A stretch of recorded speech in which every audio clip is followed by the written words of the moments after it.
A few days ago, I got to go on the new Tiana ride at Disneyland, and it was alright. It was, in the video, I said it was good, and I stand by that, but I also said it was a 4 out of 5, and I don't know if I stand by that. It's not a bad ride by any means, but I definitely was underwhelmed given what it's replacing. I think that's a big issue with this ride is people are going to compare it to what it replaced instead of judging it on its own. I feel like it's perfectly fine as a ride, but it is not great as a replacement to Splash Mountain. But before I get into too many details, let's just go ahead and look at the ride overall. The queue is pretty cool, nothing too insane. I do really like the little kitchen thing that they've got going on and the fake beignets. I just wanted to pick one up and put it in my mouth immediately right now.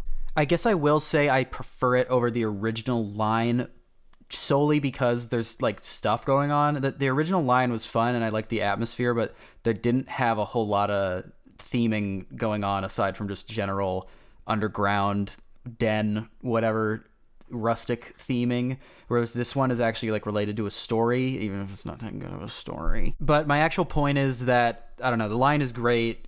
I mean, nothing insane, but it's about what I expect from Disney and what I expected from the retheme. There were a couple cute surprises here and there, and I didn't get to stay in there too long because it was using the virtual queue, so I basically was on in like 20 minutes. Now, once I was on, you were in the same shitty, uncomfortable little log that it's always been. They didn't upgrade the ride vehicles, which I didn't expect them to, but it would be kind of nice. And I only rode it once. I rode it in the 5th row. I saw a lot of people saying that this ride got them really wet. Maybe they're talking about the Florida version. I got just a little bit of spray. It seemed like the people in front of me got pretty wet. They had ponchos on and they still seemed like they got pretty soaked, but in the 5th row, I was fine. So for the actual ride, I did like the first outdoor section a lot. I do miss the How Do You Do playing, obviously. I mean, everyone's gonna miss that. But I like the songs from this movie too, so I enjoyed those a lot. I like the 2 little statues of the frogs off to the left, and I do like that this ride just isn't just always pelting you with stuff. I love that there's just a vibe section. It's just, you're just vibing. And then at this point you get your first animatronic, and this thing is really impressive, as you can see right now. It's moving a lot. I feel like it went slower by her in person. I don't know. I was pretty much in. At this point I was really excited. I was like, that animatronic looks awesome. The vibes are good. I'm in. Like, let's see what you got. There's a ton of these little plant things, and they have little signs next to them indicating what it is. It's just the implication that Tiana's growing all her own ingredients. It's pretty cool. I assume, I don't know, there's a bunch of stuff I haven't heard of. I assume there's some joke or connection. Maybe they're New Orleans local vegetables, but that's all pretty awesome. The vibes are awesome out here. Then you pass by this new water tower, and then you drop into the first dark ride section. Now, I am going to bitch about screens in a little bit, but right now, this effect right here, the fireflies, I thought that was awesome. I was totally cool with that. I think it's something that they couldn't have portrayed through animatronics, and it fits in really well. And then, of course, up here we have the first Matt Spew animatronic. So over here we have the first set of little music playing creatures, and I fuck with them. I fuck with these guys big time. But this is where we kind of get into the issue with the story of this ride, because the story is Tiana needs a band for her fucking Mardi Gras party.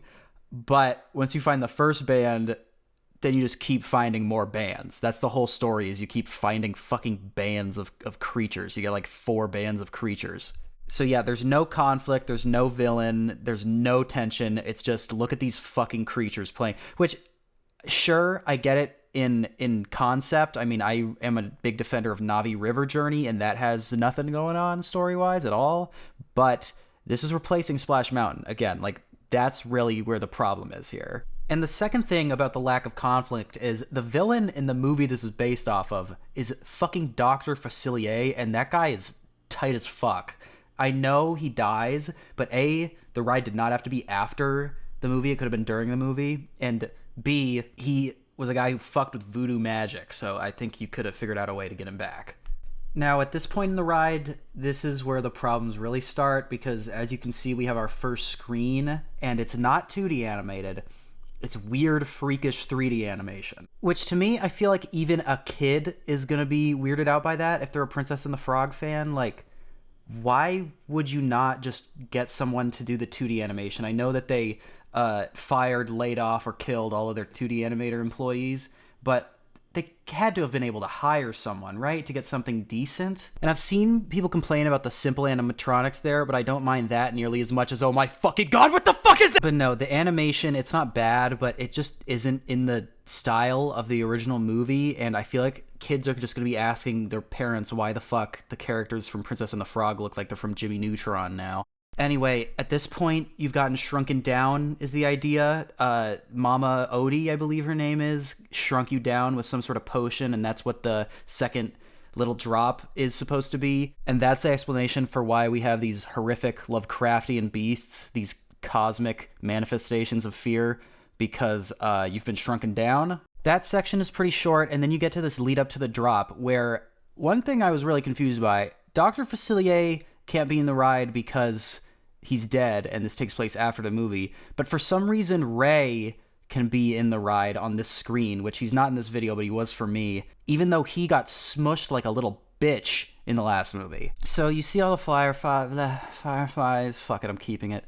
And I guess that Imagineers said the idea behind this was it's a big first drop for a lot of kids, so they wanted to make it exciting and fun instead of scary. But it's supposed to be fucking scary. That's the whole idea.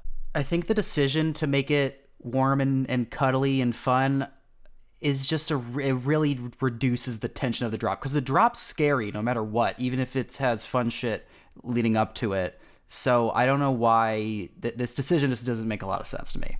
So you go up the lift hill, there's all these crazy lights that I guess are supposed to make you feel like Mama Odie spiked your shit with Molly. There's a great Mama Odie animatronic. I've seen it working in some videos. For me, it was not. And then you go down the big drop. Whoa!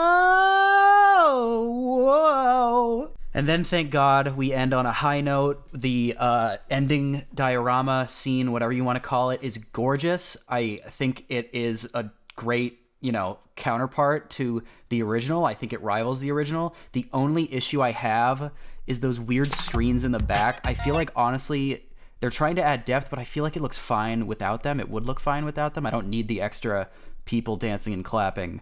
So I wish those weren't there. But other than that, I like it.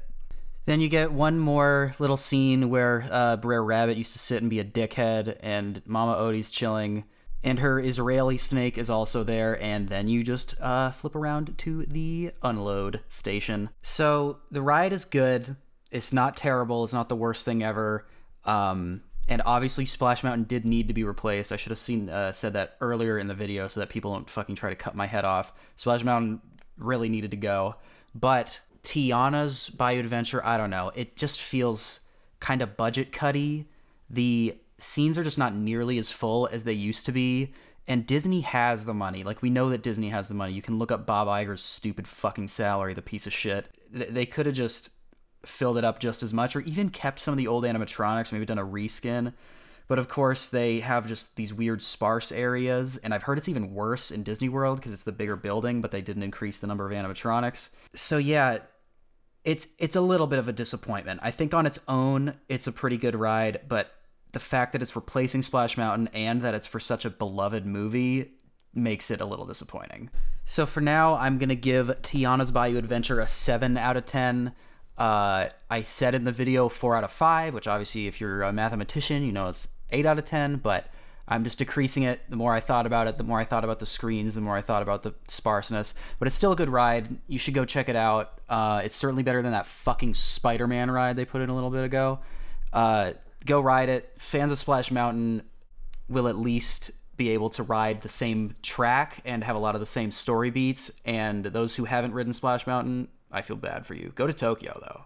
They already solved racism in Japan when they started selling sushi at the 7-Elevens, so you don't have to worry about this ride there. All right, thank you all for watching, and this ride is still not even close to as good as Tatsu.